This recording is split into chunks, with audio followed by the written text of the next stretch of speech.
Mee seenaa mee ilmaan Oromoo dhaamsa gabaabduu tokkoon qaba. Dhaamsa hatattamaan walii dabarsuun isinirra jirudha yaa ilmaan Oromoo. Dhaamsa baay'ee jarjarsiisaadha. Dhaamsa kana dhaamsa gabaabduudha. Hamma dandeessanii akka isinii sheerii waliif gootanii ijoolleetti daddabarsitan ijoollee Oromoo hundumaatti keessumatti qeerroo Finfinneetiif akkasiin dabarsitan abdii guddaan qaba. Dhaamsa hin qabaati mee seenaa mee daddafaa seenaa sagaleen kun dhaga'ama? Hin dhaga'ama ilmaan Oromoo?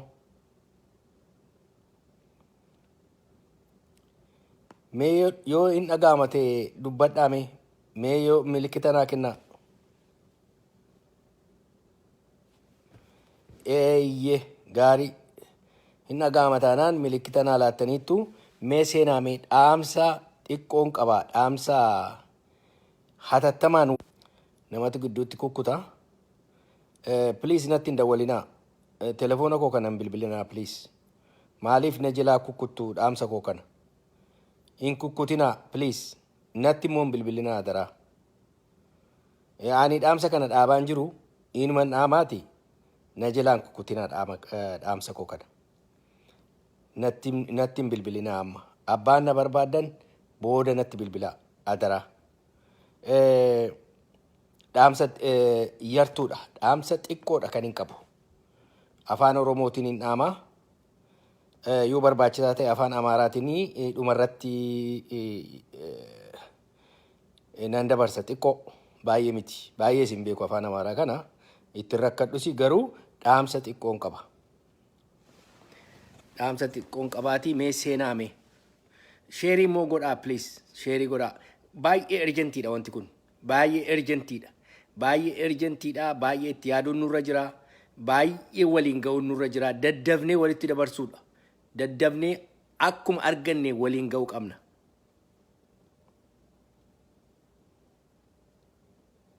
Dhaamsi koo kuni dargaggoo qeerroo Finfinneef naannaa Finfinnee jiraattan. Warra dhaamsi kuni warra amma adda bilisummaa Oromoo ABO simachuudhaafi gara Finfinneetti yaa'aa jirtan. Namoota naannaa Finfinnee Oromoo naannaa Finfinnee jiru qeerroo naannaa Finfinnee jiru simannaadhaaf qophiirra warra jirtan kan immoo deeggartoota Oromoo kan taatan afaan kana kan dhageessan kan nu bukkee dhaabachuu barbaadan kan wallaansoo keenya irratti nu deeggartan boo'icha keenya kan dhageessan wawwaannaa keenya kan dhageessan kan nu duukaa dhaabattan hundumaafan dhaamuu barbaada. Dhaamsa koo kanammoo akkasiin waliin geessan abdii guddaan qaba. Dhaamsi koo ijoolleen Habashaadhaa nuu ciisaan jiran ilmaan Oromoo. Ijoolleen Habashaa Minilik Safaarii warri ittiin jennu kuni nuu rafaan jiran. Tasa nuu rafaan jiran. Har'as taanaanii akkuma kanaan dura namoota keenya summiidhaan fixanii akkuma keessumatti namoota gugurdaa keessaa nama isin yaadachiisuu barbaadu Jeneraal Daawit Abdii akka isaan itti ajjeesan. Sodaa koo akka isaan itti ajjeesan. Namoota bebbeekamoo Oromoo summiidhaan akka isaan itti fixan. Akka isaan itti fixaa turanii namoonni baay'een kana beeku. Kanaaf yeroo Finfinneetti dhiyaattan, yeroo Finfinnee dhuftan, ilaa waan baay'ee isinii qopheessaa jiru akkan yaadutti. Waan baay'ee isinii irratti hojjechuuf deemu. Dubbii kana, simannaa kana, gammachuu kana fashalsiisuudhaaf, Oromoon eenyummaa isaa agarsiisuudhaaf wallaansoonni godhu irratti fashala guddaa akka inni argatu, akka inni itti qaana'u, akka inni itti gara booddeetti deebi'u, akka inni itti abdii kutatu gochuudhaaf wanti jarri kun hin goone tokkollee hin jiru. Jarri kuni uummata mooraalii hin qabne, uummata waan danda'ame hunduma gochuurra gara booddeetti hin deebinidha. Kanaaf ilmaan Oromoo warri kanarra jirtanii dhaamsa kana daddabarsaa. Dhaamsi kooyi ta'uu danda'a jedhee kan yaadudha. Amma yeroo magaalaa alaa dhuftan hin dheebottu, hin beeloftu, miilaan deemtu, mana namaatti gortanii waa fudhachuun keessan hin hafu, bishaan dhuguu keessan hin hafu, daadhii farsoo dhuguun keessan hin hafu, nyaata beela'uun keessan hin hafu. Hamma dandeessan korojoo keessan keessatti, kiisha keessan keessatti akaayii boqqolloollee hataatu harkatti qabadhaa deemaa. Bishaan immoo hamma dheebuun illee isin ajjeese karaarraa bitattanii dhuginaa. Waan akka loomii, waan akka burtukaanii, waan akka fruutii garaagaraa nama harkaa fuutanii hin nyaatinaa. Of eeggadhaa yaa ilmaan Oromoo. Jarri kuni summiidhaan isin fixu. Summiidhaan isin fixu. Gaddaan nu laaquu barbaadu. Gaddaan nu fixuu yaalu. Yaalii kanaaf karaa hin kennina. Summii isinitti qopheessu hin dhiisan jarri kun. Tasa hin dhiisan. Kanaafi keessumatti bishaan, farsoo, daadhii waan fakkaatu. Farsoo, daadhii, bishaan waan fakkaatu. Nama harkaas fuutanii, karaa nama hin beekne harkaa fuutanii, karaarraa bitannee dhunna. Boqqolloo isa karaarratti waadanii gurguran. Fruutii karaarratti gurguramu. Kana hundumaarraa of eeggadhaa yaa ilmaan Oromoo. Baay'isaati walitti daddabarsaa. Daddafa yeroon gabaabaadha. Yeroon gabaabaadha. Baay'isaati daddafaati walitti dabarsaati. Summiidhaan akka jarri kun isin hin fidne. Akka isaan summiidhaan isin fidne. Bishaanii lilmee qalloodhaan injektii gochuu danda'u. Bishaan injektii gochuu danda'u. Burtukaana injektii gochuu danda'u. Waan hundumaa injektii gochuu danda'u. Isin fixuu danda'u. Uummanni kun uummata mooraalii hin qabnedha. Oromoodhaaf tasa uummata dantaa hin qabnedha. Ila adaraan jedha. Of eeggadhaa. Guyyaa tokkotti waan duutan hin qabdanii hamma danda'ametti kiisii keessan keessatti, korojoo keessan keessatti, suuphadhaa, hodhadhaa, abujadii bitadhaati bukkee keessanitti fannifadhaa. Nyaata keessanis, boqqolloo akaayii keessanis, mana namaa, reestooraantii namaa yeroo seentanis of eeggadhaa yaa ijoollee Oromoo. Amma galgala kana kaniin arge wanti baay'isee na aarse. Gullallee keessatti ilaa gullallee biyya tufaamunaa keessattitu Habashaani alaabaa Oromoo baafnee kunoo alaabaa Minilik fannifannee irra jettee sirbaa jirti. Amma daqiiqaa kanatti kaniin arge interneetii irra. Jarri kun nuu ciisaan jiran. Kana fashaleessuudhaaf, kana balleessuudhaaf wanti isaan hin goone hin jiru. Gammachuu kana humna agarsiisuu Oromoo isa jedhamu kanarra. Eenyummaa keenya agarsiisuudhaaf isanii goone kun hundumaa gara booddeetti deebisuudhaaf gara booddeetti hin deebi'an jarri kun. Kanaaf of eeggadhaa. Baay'isa of eeggadhaa. Ilaa uummanni Habashaa kun akka isaan itti yaadan isinii ibsuu barbaada. Finfinnee jechuun ilaa bidiruu yookiin boot isa jedhan isa galaanarra deemu. Bidiruu xiqqoo galaana guddaarra deemudha. Mee imaajinii godha. Bidiruu xiqqoo galaanarra deemu yaa ijoollee Oromoo. Bidiruu xiqqoo galaanarra deemu kanatu galaanichaa wajjin wal lola. Oromooni har'a galaana. Galaana bidiruu kana baatee deemu. Bidiruu xiqqoo kanatu galaana naanna'aa isaa marsee jechuudha. Sammuu hin qabdu ilmaanni Habashaa. Sammuu hin qabdu. Agartee Oromoon har'a yoo ka'e karaa hundumaa itti cufuu danda'a. Guyyaa tokko guyyaa 5 keessatti jilbeenfachiisuu danda'a ilmaan Habashaa. Guyyaa 5 keessatti akka isheen hin dhunne, akka isheen hin nyaanne, akka isheen gadi baatee hin naganne, akka isheen waa tokko hin goone godhanii miilla ishee lafarra laamshessanii lafarra ishee foqochiisuun hin danda'ama. Garuu yaa ilmaan Oromoo of eeggadhaa. Waan hojjettan hundumaa of eeggannaadhaan godhaa. Naamusa godhadhaa. Ishee dhuftee alaabaa ilmaan Habashaa alaabaa Minilik fuutee isin gidduu galta. Adda ishee keessa shimalaan gobaa. Taasa akka isheen dhuftee isin hin daffarre. Taasa akka isheen dhuftee isin keessan deemne godhaa. Inni waalammadhaa wal dhungadhaa kana keessatti hin hojjetu. Kuni kan Oromooti. Completely kan dhala Oromooti. Kan gammachuu habashaadhaa mini addi bilisummaa Oromoo kan saba Oromooti addi bilisummaa Oromoo mar'umaan Oromoo keessaa kan bahe addi bilisummaa Oromoo Oromoodha addi bilisummaa kan Oromooti kan ilmaan habashaa miti kanaaf jira kana of eeggadhaa ila waltissa warri fardaan deemtan immoo ila farda rifaasisuu danda'u kanaan dura yeroon bishooftuutti baradhu yeroo isaan farda yaabbatanii sirbaa deemanii ilmaanni Oromoo yeroon farda yaabbatee sirbaa deemu karaa booddeedha farda rifaasisu fardarraa nama darbatu dhagaa fardatti darbatu waan baay'ee godhu ijoolleen magaalaadha kana of eeggadhaa warra fardaa of gidduu gashaa yeroo ishee waa tokko gochu shimalaan adda ishee keessa buusaa fi adda ishee tarsaasaa ilaa yaalmaan Oromoo kuni yeroo itti ati irree kee agarsiiftudha yeroo ati irree keetti flexii gootudha yeroo ati eenyummaa keetti agarsiisuun sirra jirudha kanaaf yaalmaan Oromoo jabaadhaa warri galaanarratti bidiruu xiqqoodhaan galaanarra flootii gochaa jirtu kun waan sammuu hin qabnee fi bal'eessa baay'ee hojjechuu dandeessi. Homa tokko nun godhu Oromoon kan jettu kana yaaddi. Qeerroon kan addanaan ishee ga'e.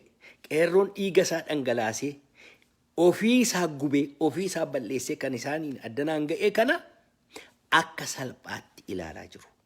Akka qaldiitti ilaalaa jiru jarri kun. Kanaafi kana booressuudhaaf dhiiga dhangalaasuudhaaf gara booddeetti hin deebi'an jarri kun. Yaalmaan Oromoo jabaadhu bitaa mirga duubaaf booddeedha wal tiksi walitti maxxani ila ilmaan Oromoo akka isheen qilleensa si gidduutti gashituun godhin hamma dandeessetti ofirraa aggadhu nyaara gurraacha itti agarsiisi nyaara gurraacha itti agarsiisi yeroo ilmaan nabashaa sitti deemtu nyaara kee gurraacha itti agarsiisi ofitti hin butiin kana jabaadhuuti tasa akka isaan kanaani simmoo anne godhi jabaadhuun siin jedha kan biraani naamusa keessan eeggadhaa namatti hin darbinaa nama hin tuqinaa nama karaarra deemu hin arrabsinaa namatti dhagaan darbatinaa isini gammachuu keessan hin booressinaa ofii keessanii kaastanii gammachuu keessan of jalaan booressinaa gammachuu keessaniif deemtu nama gammachuu keessan booressuu barbaadu ofirraa rukutaa ofirraa adda ishee shimalaan gobaa kanaan isinitti dhaamu barbaade waa'ee summii kana baay'isaa of eeggadhaa ilmaan Oromoo ammaa kaafnee of eeggachuu qabna of ilaaluu qabna waan fedhe taanaanii kanarratti yaada keessan hundumaan itti qophooftanii dhaqaa harka duwwaan deeminaa nyaata keessan fudhadhaa deemaa yaalmaan Oromoo namoonni kanarratti waatti dabaluu barbaadan yoo barbaadan dabaluu dandeessu carraan isinii kennaa jechuu kooti rakkinni hin jiru namoonni dabaluu barbaadan dabaluu dandeessu ani garuu har'aaf kanan qaba ergaan koo gabaabduudha baay'ee xiqqoodha kanin jechuu barbaadu kanuma kana walii dabarsaa baay'ee hatattamaa waliin ga'a waa'ee summii kana baay'isaa of eeggadhaa waa'ee summii kana yaalmaan Oromoo please of eeggadhaa ani isiniin jedha eenyu kan waa dubbachuu barbaadu jira boonsaa Oromoo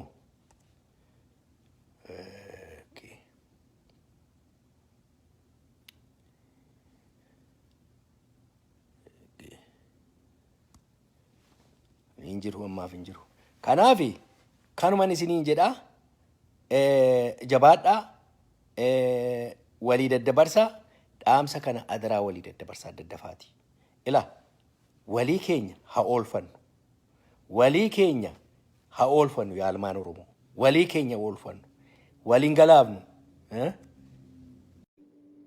si ergeera boonsa akkam jirtan aboo akkam fayyaadha baga jiraattan ergaa gaarii waan nu jalaa dhokate argitee namni haga bulee raagaa jedhani umriidhaan nama guddaadha isin nama qabsoo keessa ture waan nu irraanfanne waan dargaggoon kun irraanfate nu yaadachiiftanii ilmaan Oromoo ergaan abbaan keenya kun nu dabarsan it is from experience. It's not only akkanumatti lafaa kaaniiti miti experience irra dabranirraa Haile Sillaasee irraa dargirraa mootummaa sadi nama nyaata yoo xiqqaate han sobe dhugaadha. Wanni isaan jedhan kun dhugaa ta'uu beektanii ilmaan Oromoo qeerroon dhuftan magaalaa Finfinnee keessa ani guyyaa sadi dura dabarse ergaa kana lafa takka nambisina dandeettan samiillee dibaayee jechi kiyya galma naaga'u kiyyaaf baay'ee ittiin boona. Oromoon gaafata irree kenna laalan amma kaabaa kibbaa lafa saniin kaanu biyyi keenya biyya kin kaanu kararraayyuun kaanu biyyi keenya. Akkana maal jechaatti jira jarri kun alaabaa dhaabbatee biraa kutaa alaabaa dhaabbatee halkan takka bulee qoon dhiyoo ajjeese ofii isaatiifuu deemaa alaabaa akkan dhaabne amma hin dhoorginaa akkan dimne hin dhoorginaa san booda alaabaa baatee onagin dhufaa biyya hoo jedhee galaa gara mana ofii galaa Oromoon Finfinnee keessa jiru dhaabbileen Oromoo illee halkan takka achi bulanii boolee simatanii biraa kunna kana nutti arganii jiru. Ilmaan Oromoo biyya abbaa keetiiti. Biyyi lafti lafa keeti. Biyya abbaa keetiiti. Abbootiin qabeenya Oromiyaa keessa jirtan Finfinnee keessa jirtan qabeenya horattan. Kaabashaa fakkaatanii isaan hojii jiraachuu barbaadan. Bakka Oromoon hin jirretti Finfinnee inuma hin jirre irraa baayasan. Akkuma reef isaan jedhan Finfinnee jechuun bidiruu yookaan markaba galaana Atlantic Pacific irra seel godhu jechuudha. Kanaaf ICCP yoo cite markaba ICCP jalaa Impressed Catholic Protection jalaa ka Rusty dhorgo yoo cite it will sink. Kanaaf Rusty kana kutuuf isaan anti Rusty kana kutuuf qabeenyuma irraa kunna qabeenya keenya dhoowwan timaatimii keenya dhoorgan bishaan keenya dhoowwan gaafa sallikii dhufan guyyaan lama gaa kan jedhan of eeggannoon baay'ee barbaachisa. Of eeggannoon baay'ee isaaniin walitti bu'inaa alaabaa keessan qabadhaa eddoolee seena qabeessa ammallee dibuurraa dubatti hin deebina. Eddoolee seena qabeessa dildiloota dibuurraa dubatti hin deebina ammallee waan fedhetu dhalata malee waraana fedhetu ka'a malee biyya keenya biyya abbaa keenya biyya tufaa munaa biyya abeebee tufaa biyya guraaraa lataa irratti fannifame. Oromoon kana seenaa keenya handhuura cinii namni handhuura keenya qabannee deeffanna. Wanni fe'e wareegamni guddu ka wayyaanee hin caalu wareegamni hafe hin caalu. Eegeerra jirra kana ni xumurra sabaaf sablammii nu keessa jiru ni hammanna ammallee ka jennu Oromoon biyya ofii dhuunfata. Inni lammataa wanni amma deemaa jiru kan amma isaan Oromoon Itoophiyummaan fedhu jedhan this federalism is a minimum requirement for Oromo. A minimum requirement is the minimum. Unless otherwise, hundi keenya qabannatu. Kana waan ta'eef achirra ijjannee ciccina. Bakka sanirra ciccina. Seenaa kaleessa dhaabolii Oromooti wal qeequu shanee abaa'oo garana jennee wal qeequu dhiifne hireen kun hiree Oromoo itti taasisu nu haa ta'u. Akkana jenna. Hiree Oromoon tokko kaabaa kibbaa abaa'oo durii ka isa feenu san kan ilmaan Oromoo osoo gosaa waliin qoodin boolla takkatti amantaa waliin qoodin boolla takkatti awwaalamte san seenaa san amma kadeeffan. Qeerroon biyya keessaa dhaaboliin Oromoo ka biyyaa galan ka walitti mufatan yoo amman araaramin abadan Oromoo bakka bu'uu hin danda'an abadan forever. Qeerrootu dhaaba biraa ijaarrata walumaa galatti isin gatee jechuudha malee karaa amma isin deemta kanaan hin deemu isin hin jenna. Dhaaboliin Oromoo hiree kanatti fayyadamtanii ka balleessa hundumaa Oromoo ka ta'e Oromoo ta'uun ga'a yeroo ammaa kana. Ka balleesse seenaadhaaf dhiifta balleessaa isaa san seenaadhaaf dhiifta waan kalee dabre seenaadhaaf dhiifta. Waldhabbii dhaaba keessaa seenaadhaaf dhiisa. Oromoon kutaaleen 11 dhaaba abaa'oo keessa wareegame. Dhaaba Oromoon qabdu dhaaba tokkicha hangafa Oromoo. Dhaaba Oromoo ta'uu nu barsiise. Tokkicha akka kumaa adda bilisummaa Oromoo. Maybe ka amma akka gruupiin amma ciccite kana jechuu kiyyaa miti. Dhaaba Oromoo adda bilisummaa Oromoo qeerroon ittiin awwaalamte alaabaatan dhaaba nadhii gammadaa jala awwaalame. Dhaaba diinni sodaatu akka nabseetti sodaatu. Isa kana Oromoon kaabaa kibbaa farda kee qabadhu Arsii keessaa kai Baalee keessaa kai yeroon amma olola miidiyaa kana hin dhagayin kai dhaaba kee hiriirii qabadhuutini naannoo keetitti qabadhu alaabaa kee dhaabbadhu yeroo Oromooti biyyi keeti biyya kee keessa eenyullee dhufee sin bulchu eenyullee baagala keessatti nimu yoo nu darree taanee ciifne yoo nu cadhibnee ciifne diinni nu tuffata. Amma laal hanguma as deemnu kana hanguma kana qeerroo kana dhiyeenya kana tuffiif gara tuffiitti qeerroo yoo dhukaasan bi'in deemaa qeerroo yoo takka rukutan hin fiigaa kana kanu tooftaa siyaasaatiif qeerroon tooftaa siyaasaatiif karaa nagaatiin falmataa ture kan they are considering as liability kan akka sodaatti laakka'utti jiran kun sodaa miti nama dhufee mirga kee dhiibu self defense abbaa fedhe mootummaa ta'e abbaa isaanii dhandhe biyya keenya irra jirra. Qabeenya harkaa qabna, lafa harkaa qabna, bishaan harkaa qabna, qilleensa harkaa qabna. Qilleensa fudhatanuu nu harka jira qilleensi. Oksijiiniin tanaffasan. Kana beekuu qaba namni Oromoo. Timaatimiin hadha qilleensa isaa, timaatimiin maal? Dinnichaan qilleensa isaa, xaafiin qilleensa isaa, sangaan qilleensa isaa, hoolaan qilleensa isaa. Hoolaan arsirraa fe'amee achi dhaqaa bar. Qamadiin arsirraa fe'amee achi dhaqaa bar. Adaa bargaa shawaa irraa fe'amee itti beexxeefiin achi dhaqu. Eessaayi? Kanaaf ilmaan Oromoo akkuma isiniin jedhe bishaan dhugdan eeggadha. Haayilaandii sadiif afur qabattee yeroo ganna roobaa waan inni rooba. Qorqorroo jala dhaabatteetiin waraabbachuu dandeettu. Qorqorroo samiirraa bu'u. Qorqorroodha yeroo ganna qorqorroo jala dhaabbattee dhuguu dandeettu. Bishaan dabrullee eeggataa bishaanittis akka bishaan akka isin dhufnee waan beekaniif bishaan laga yaa'utti illee ittiin naquu danda'anii eeggataa. Jigale malee yeroo ammaa kana ummata Habashaatti harkan kenninu. Kanaaf sabab sablamii nu keessa jiru ni hammanna, silxee ni hammanna, guraagee tokko ni hammanna ofitti yeroo ammaa kana ofitti hammanna biyyi keessanii keessa jiraachuu dandeenya jennaan ammallee garuu abbaan biyyaa Oromoodha. Wanni qeerroon irra duute kan abbaan biyyaa Oromoodha. Kanaaf Finfinneen handhuura Oromooti. Magaalaa gudditti Oromiyaati. Magaalaa gudditti Oromiyaati. Magaalaa gudditti Afrikaati. Magaalaa gudditti Afrikaa jechuun kan Naajeeriyaati miti jechuu miti. Kan Naajeeriyaati jechuu miti. Amerikaan magaalaa guddoo Ameerikaati. Magaalaa guddoo Ameerikaati Washington. Magaalaa guddoo addunyaati. Magaalaa guddoo Jarmanii jechuu miti. It belongs to America. It belongs to DC only. DC maafi malee ta'eef Finfinneen handhuura kenna amma waan isin qirxii lafa keettan kana gaafa duraa isaan gubbarra laaf godhanii biraa galanii nu dursanii amma waan qeerroon handhuurarraa kalarii isaa lafa kaayee alaabaadhaan magaalota Oromiyaa guutuu jiru faayuun isaa Finfinnee faayuun isaa waan arseef isa kana bishaan itti naquuf yookaan beenzina itti naquuf balleessuuf deeman waan ta'eef kana mootummatti iyyuun amma kantiibaan magaalaa yoo ka hojjetu ta'e hin hojjeta yoo hojjetu baate has to resign. Yoo Oromoo bakka buune ilma gudara ta'e bakka maammoo Mazammir itti fannifame Hayilamaariyaam Gammadaa itti fannifame itti wareegame. Biyya Koloneel Lamuu Qixxeessaa itti falmatan biyya kana har'a achi keessaa bahee yoo ka isaan fakkaatee nadheen Habashaatiin ka deemu taate achumatti Oromoon kan abbootiin gadaa gorsa akka kennitaniif gorsaa fi deeggarsa yeroo ammaa kana gorsaa fi deeggarsa barbaachisa. Gorsaa fi deeggarsa. Kanaaf wanni deemaa jiru kun kana ilmaan Boonsa waa'ee summii kanaa fi waa'ee naamusaa itti irratti cimsi haasa'e akka isaan walii daddabarsan kun baay'ee sensitiiviidha. Nuyi gadduu nurra jiru. Akkana. Kanaafi kanarra deddeebisaati walii hira yaa ijoollee Oromoo. Walii hira. Kana waliif guruupirra waliif sheer godhaa. Waliif sheer godhaa. Nyaata isinii kennamu. Finfinneen Oromiyaadhaaf diina taatee diinni itti galee ilmaan Oromoo lafarraa buqqaasee diinatu irra jira. Eega bakka sadhatte diinatu achi jiraan beekta. Firatu achi jiraami fira kiyya bira dhaqaa miti diinatu achi jiraan beekta. Kan fira kee qabdu mana fira keetii nyaata. Mana fira keetii ka beektu nama beekturra. Lammiin Oromoo namni Oromoo taate Finfinnee keessa ka jirtu ka dhiigaan Oromoo taate guyyaan dhadhaa'amma Oromoo jalaan baatu. Diina wajji hiriirtee uguruu hin geettu. Afaan kee gattee, aadaa kee gattee, duudhaa kee gattee, saba biraa fakkaatte ofitti qaanfattee barri deemtu dabreera. Dhiiga qeerrootiin wala boomneerra. Falmii addi bilisummaa Oromoo ganama abbootiin ganama waaqoo irraa gaafa qawween takka itti dhukaatirraa elemoo qilxuu itti aansee jaarraa abbaa gadaa itti aansee gaafa sanirraa jalqabdee Finfinneen Oromoo gaafa san falma. Dhawaasantu qabsoo isaan ganama godhan santu qeerroo kana dhalche lafaan dhufne guyyaa tokko hadaa miti ka biqilu akka hadaa. Artistoonni itti wareegamanii ilmaan Oromoo itti lafanii akka Nuhoo Gobanaa itti dhabamanii akka Usmaayyoo Muusaa lubbuu itti gabbaranii akka eebbisaa addunyaa lafarra itti harkifamanii seenaa saniin ka wal qabate qabsoon Oromoo.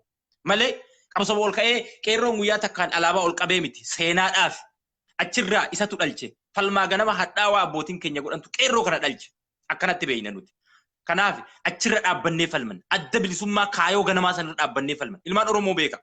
Kaayoo ganamaa san gadi dhiiftee maaliif adda bilisummaa Oromoo jibban beektanii ideoloojiin irratti jaarrametu jabaadha. Kanaaf jibbanii bara kanaaf sodaatan kanaaf sodaatama kanaaf alaabaa tana sodaatan waan jiru kana. Kana gadhiiftanii kaayoo tana gadhiiftanii waan amma dhufaa darbaa waan amma deemutti rarra'uun gaarii miti akka dargaggoo tokkootti akka dargaggootu waan dhufaa darbaa galaana dhufaa darbaatti rarra'uu miti. Seenaa isa dabru. Kana duwwaa moo miti.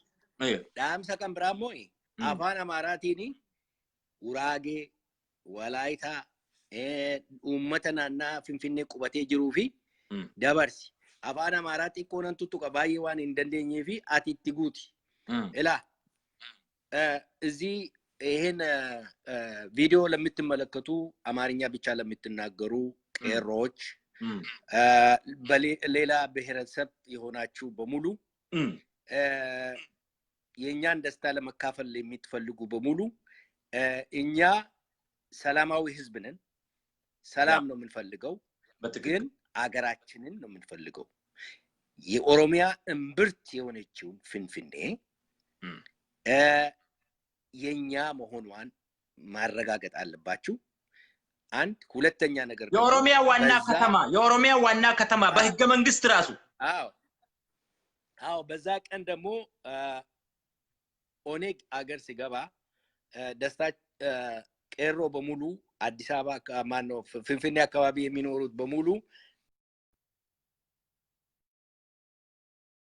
ኢሳ ፕሊዝ ደስታቸው መግለጽ ስለሚፈልጉ አይን እንድትሆኑልን እንድታግዙን እንድትተባበሩን ይሄ ነገር ያልፋል ባለቤቱ ነው የመጣው አገራችን ነው ተሳስታችሁ እንኳን ከሌሎች ክፉ ሰዎች ጋር ለማበር ያሰባችሁ ይሄ ቀን ያልፋል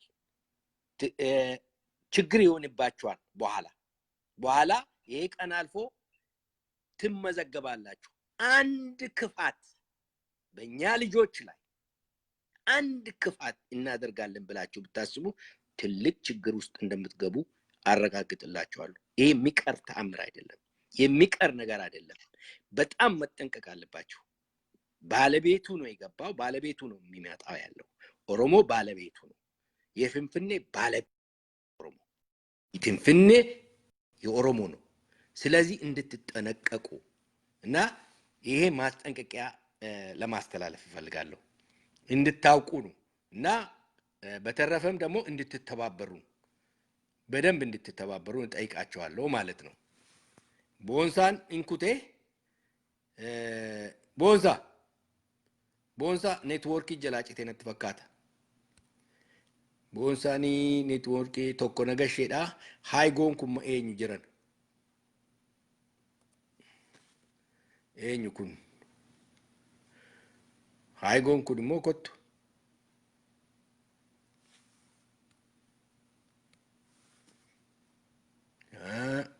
ኒስኩቴ ባሌ ኔ ሰራሪ ኔትወርክ ኢሳኒቲን ሆጀቱ ባሌ ኮቱካ ባሌ ሮቤ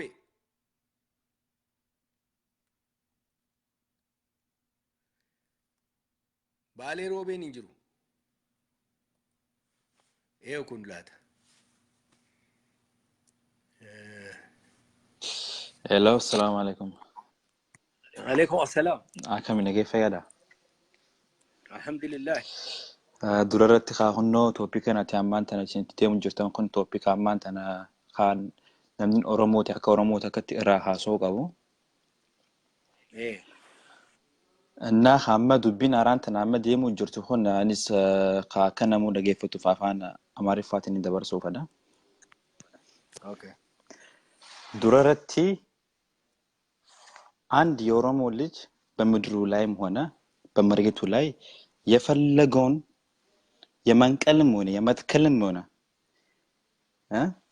ይሄ ነገር በሕገ መንግስቱም ያለ ነገር ነው በኦሮሚያ ምድር ላይ የኦሮሞ ህዝብ የፈለገውን ነገር የማድረግ መብቱ የተከበረ ሆኖ ግን ከብሔር ብሔረሰቦች ጋር እኛ ኦሮሞዎች የሁሉንም ይሄ አማራ ነው አንልም ይሄ ጉራጌ ነው አንልም በፍቅር ስለምንኖር ሶ ይሄ ፍቅር ደግሞ አሁን ተመልሶ እንዲህ የሚያረጋን ከሆነ ሶ የኦሮሞ ህዝብም እስካሁን ደዝም ያለበት ምክንያት ፈርቶ ሳይሆን አክብሮ ስለሆነ ሁሉንም ብሔር ሶ በዚህ አሁን የሚሊክ ሰፋሪዎች በሚያረጉት ይሄ የወደቀና ተራ ሐሳብ ይሄም ህዝቡን ራሱ የሚያደራድር ከሆነ በዚህ ላይ ደግሞ የኦሮሞ ህዝብ ደግሞ ዝም እንደማይል ያው ሁሉም ኦሮሞ የሚያምንበት ነገር ነው ቢያስባለው ያው እንግዲህ እኔ ይሄንን ነው ምለው ያው ሁሉም ሰው ሊሰማ የሚገባው ቲስ ቄሮ ኦሮሞ አካይ ፌደኒ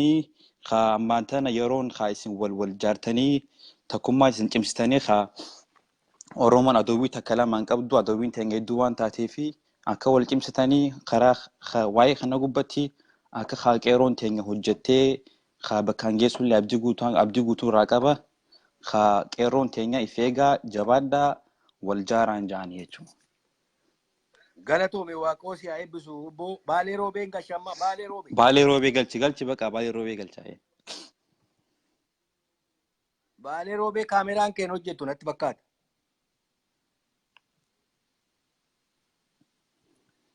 Ati bayigaa. Okay. Baalee roobee.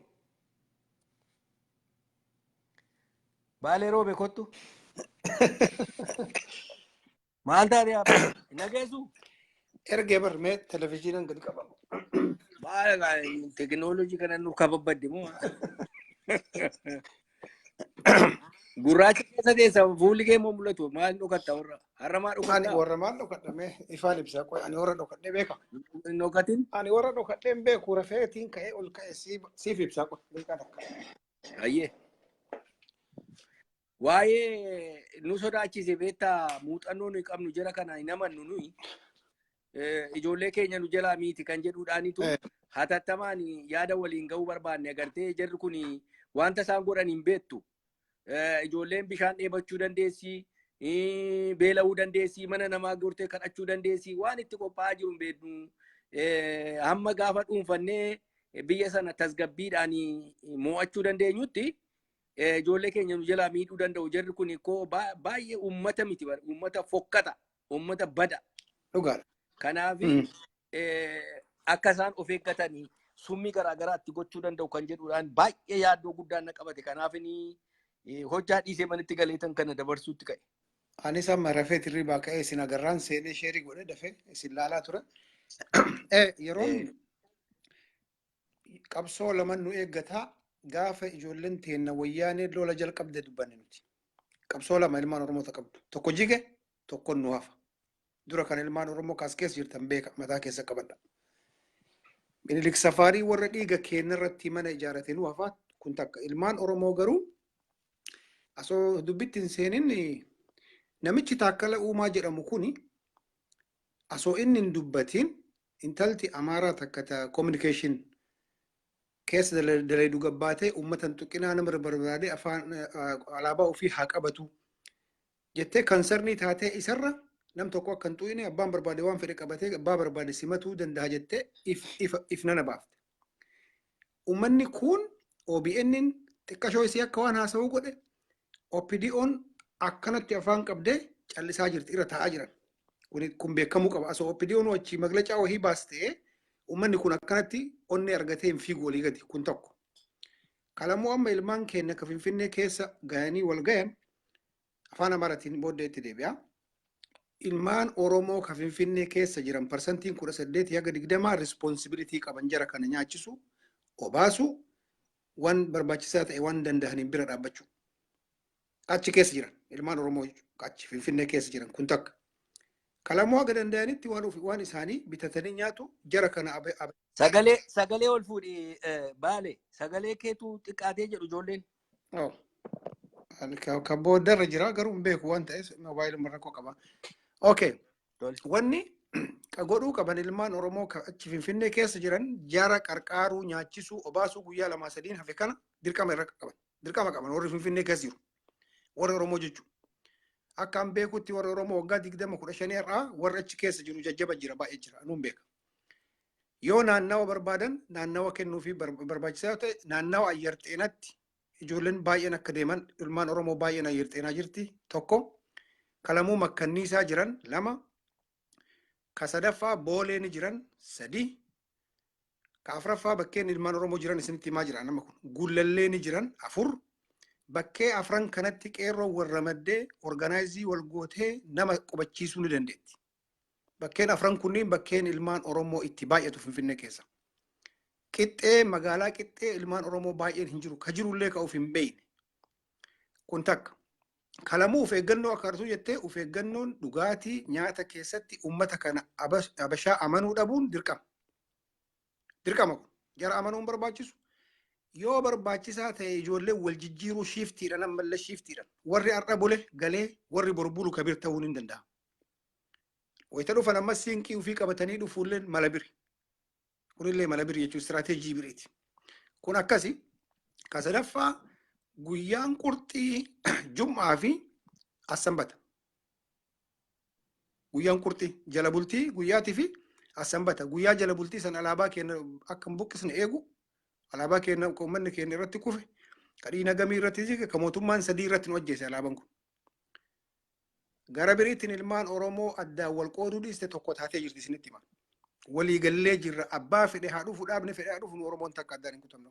Asli maa hundu jabeessaniyyuu. Waan si dinqisiisu Oromoon baharraa haga dhiyaatetti nu tokko jechaa jirtan. Adada diinni nu tuttuquun nu wawwaraanuun ilmaan Oromoo takka taati. Hin jabaatti.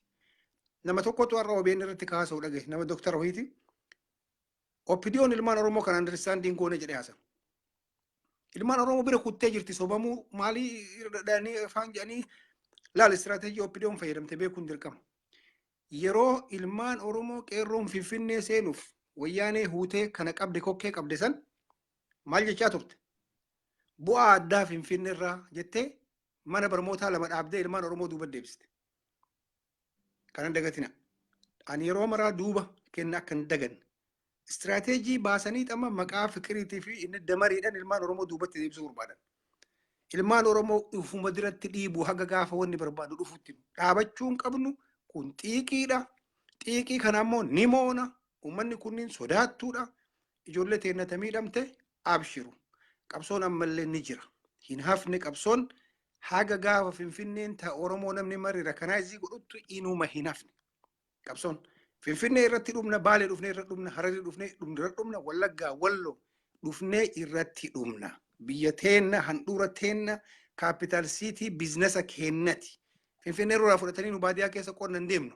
Finfinnee itti galla kadide ammoo namicha hin kuffisna ka itti galuu nu dhooge galmeessaa nama yaa'ii isin dura nama oofishaalii ispeeshaalii warra oofisa keessa jiru warra dhiibbaa isinirra godhu poolis komishiinarii ta'e galmeessaa suuraa isaa kaasaa hin dhiisinaa hin sodaatinaa biyya keessan wanni sodaattan hin jiru qeerroon biyya abbaa keetii keessaa baatee eessa deemta. Moqaadishoodhaa kaapitaalsiitiin kee, Keeniyaadhaa kaapitaalsiitiin kee, Asmaraadhaa kaapitaalsiitiin kee kan nu rakanaayiziin goone Finfinnee hin barbaannu kun akkasi gara birii afaan Amaaraatiin itti deebi'a xiqqashuusi. በፊንፊኔ ውስጥ የምትኖሩ የብሔር ብሔረሰቦች ታውቃላችሁ፣ የምትኖሩት ከኛ ጋር ነው፣ የምትሰሩት ከኛ ጋር ነው፣ ከኦሮሞ ጋር ነው። ስለዚህ በአብዛኛው የብሔር ብሔረሰቦች ተረድታችሁ ጉዳዩ ገብቷችሁ በውስጥም በውጭም ከኦሮሞ ልጆች ጋር ግንኙነት እያደረጋችሁ ነው።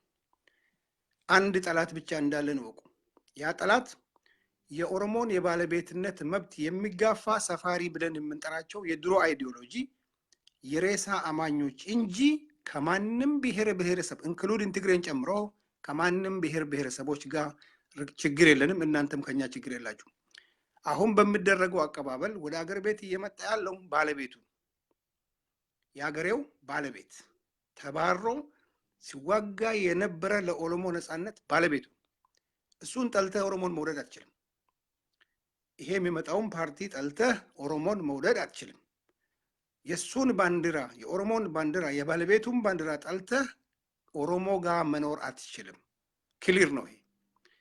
እናንተ ተገፋፍታችሁ በሰፋሪዎች ተታላችሁ የኦሮሞ ህዝብ ፊት እንዳትቆሙ በተቻላችሁ መጠን ምንም እንኳን ባተረጉ ጸጥ ብላችሁ በሰላም ያ በዓል እስኪጠናቀቅ ድረስ መጠበቅ አለባችሁ። ልብ ካላችሁ ሰፋሪዎች የዛለ ታይምጡና አገራችሁ አትገቡም ይበሉኛል። እኛን ተው፣ ከመሃል ግን ውጡ። እዛ መሃል ላይ እንዳትገቡ።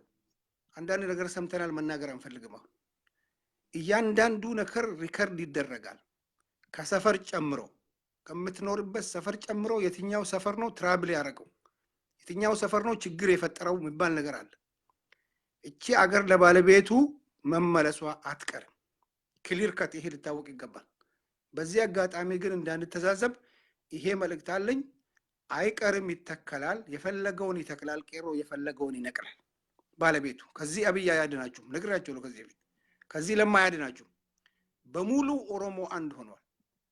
እኛን ለመለያየት በጣም ይከብዳል። በጣም እጅግ በጣም የ140 ዓመት ትግል ነው ለዚህ የደረሰው። የ3 ዓመት አይደለም እናንተ እንደምታስቡት የ27 ዓመት አይደለም። የቆየ ነው በጣም። ይሄንን ነው የምለው። ሌላ ጥያቄ ካለ ጨርሻለሁ ነው። ኦኬ ቶሌ አስኬሳ ኬሱመቲ ኢጆሌ የርቱን ነርጋ ወረት ግሮታቱ ኖይ ጀዱ ኤርጋነት ተርኩ ኢንቦክሲና ጎዱ ዲኮ አፋን ለመደበርሱን በርባድ አፋን ቱሪ indemini እንጅራ ባል indemini ቱሪ አፋን lamaan tokko dabarsuun barbaada nahna ዝንብል ዘለናሲ ምስ ተጋሩ ህዝቢሲ ምስ ተጋሩ ጸገም ይብላን ሕጂ ዝንገብሮ ሰልፊ ሆነ ናይ ናትና ደስታ ምግላጽ እሺ ንመንም ዝተንክፍ ኾነስ ፍንፍኔ ናትና እዩ ሕምብርትና እዩ ንኻሎት አይንተንክፍ ኢኒና ንማንም ሰብ አይንተንክፍ ኢኒና ብስላም ኢና ንኸይድ ዘለና ቃልስና ብሰላም እዩ ዘሎ ከምኡ ስለ ዝኾነ ምሳና ምሕባር ትደሉ ተጋሩ ሓራይ ገበርኩም ብጣዕሚ ብሓጎስና ንቀበለኩም ምሳና ክትሕባር ዝደሊ ሰብሲ ምሳና ክትኾኑ ክትእሉ ኢኹም ጸገም ይብልናን ነገር ግና ናሕና ዝንብል ዘለና ፍንፍኔ ናትና እዩ እዚ ናይ ግድን ክፍልጥ ኣሎ ናይ ግድን እዩ ክፍልጥ ኣሎ ካሊ ነገር አይበልናን እዩ ኣብዚ ዘረባ እዚሲ በሰላም እቲ ሰልፊ ክውዳዕ ብሰላም ክውዳዕ ዝምጽእ ቀዳም ብሰላም ክውዳዕ አንገርግር አይንደሊኒና አንገርግሪሲ ገልጠምጠምሲ አይንደሊኒና አይና ዝብል ዘለና እዚ ጥራዩ ብጣዕሚ የዘመዝግን ምምጻኹም ብጣዕሚ የዘመዝግን ናብ ናቴ ፔጅሲ ሄጂውን ንዑ ጸገም ኣብዚዚ ጸገም ይብልናኒና ያነለይ ኦኬ ባሌ ካኒን ጀራ ካናን ጀዴ ኑይ biyya abbaa keenya barbaanna finfinneen kan keenya finfinnee keenya irratti immoo gammachuu keenya ibsachuu barbaanna namni tokko nu jeequun irra hin jiru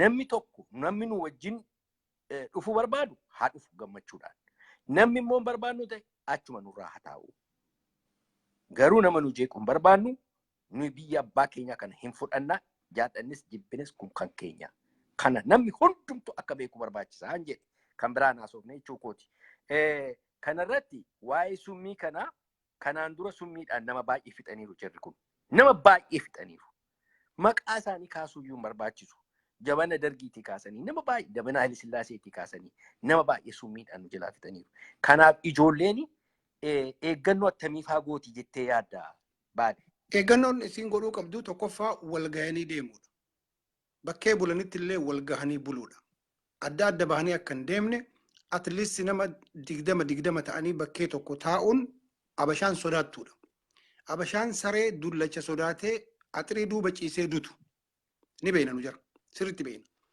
namni keenya walgahee deemuudha wayita deemanillee wayita waa nyaata bitatanillee wayita waa dhugaatii waan mara deeman walgayanii deemu walgeettiin humna mul'isa namni birii ofitti dabaluu mul'isa namootni bakkee an isinin jedha kana finfinnee keessa bakkoota an isinin jedha kana yoo dhayxanii mana 5 keessa manni 3-2 akka Oromooti irra guddaa Oromoo jiraata bakkee kana achi information argachuu dandeettan gibbii Oromoo seentanii buluu dandeettan namni sin dhoogu hin jiru especially naannawaa yerxeenaa waan beekuuf namoonni achi jiran akka jiranii qabsaa'aadha irra guddaan isaanii waan naannawaa san beekuuf isinitti hima waan kuni clear ta'uu qaba of eeggannoon isin gootan nyaata manoota abashaati nyaata man dhugaatii manoota abashaa ajji isa jedhan kana farsoo isa jedhanii mana yeroo xaasaa gadi gombisan utaalanii keessa hidhan kana hunduma of eeggachuu qabu ijoolleen yes keessumatti farsoodhaa fi daadhii baay'isanii of eeggachuu qabu. baay'ee Bishaan karaarraa bitanii dhuguu, boqqolloo karaarraa yoo namni sii kenne isa karaarratti waadan,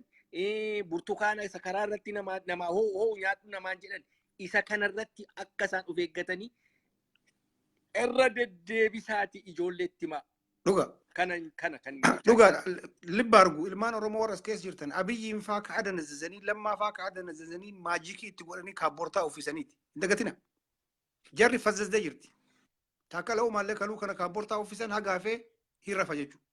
Hin dagatina uummanni kun manni isaanii keessatti wanni isaan dalagan digimtiidha.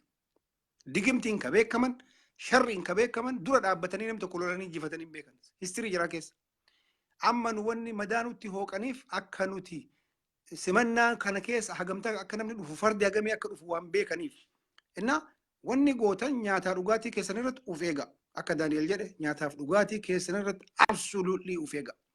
Ammoo bakkee an sinin jedhe tanan dagatina shiftii dalaga. Warri arda bule haa galu. Kaluu yoo jiraate. Warri arda bule haa galu warri birii dhufee bakkee san haa bulu. Akkasi bakki wanni godhamuu qaba si shiftiidhaan akka hin tasalaacha'eetiniin beela'ee waan tokko of hin saaxilamne yookaan dheebutee waan tokko of hin saaxilamne. Kanarraa kaafe ganaa waan haasofnu jira akka wanniin kun simannaa kun dhumeen of dura waan dhiibnee OPDO gaafannu jira.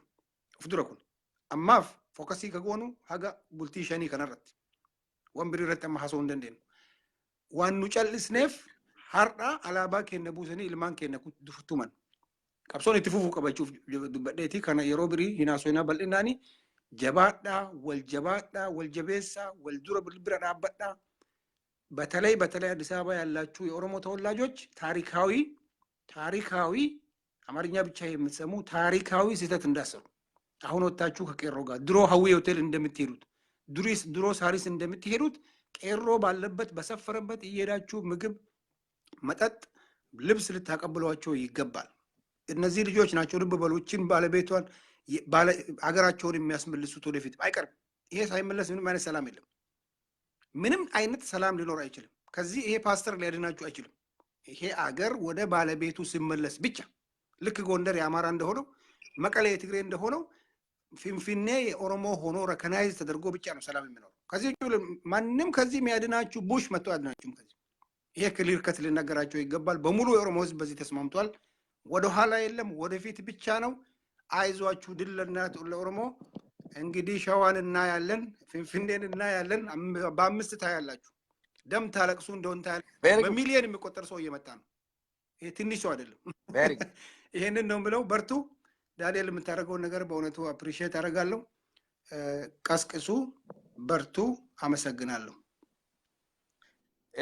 ፊጠባሲ ነቴር ቱሬ ወላቡማ ኦሮሚያሲ ኢነርጊኔ ኢነርጉ አደነረት ነቴርጉ ገሩ ኢነርጉ ኢንቪቴሽን ይነተርጉ ኢንአርጉ ፍሬንዲ ዮሲ እንተይን እንዱፉ ፍሬንድ ወይ ፈሎ አርጉ ፕሊዝ ፍሬንድ ፊ ፈሎ ጎተመለ ኢሳዱፉ እንደንደሁ ኢስን ደሞ ሪኩዌስት ኤርጋፊ ወር ካሜራ አገርተን ሪኩዌስት ገቱካ ካሜራ እንዱፋ ፊሳ ኢኒሲን ኤርጋጁ ካኖ መሴንጀራ አማ ወላቡማ ኦሮሚያ ጀዳ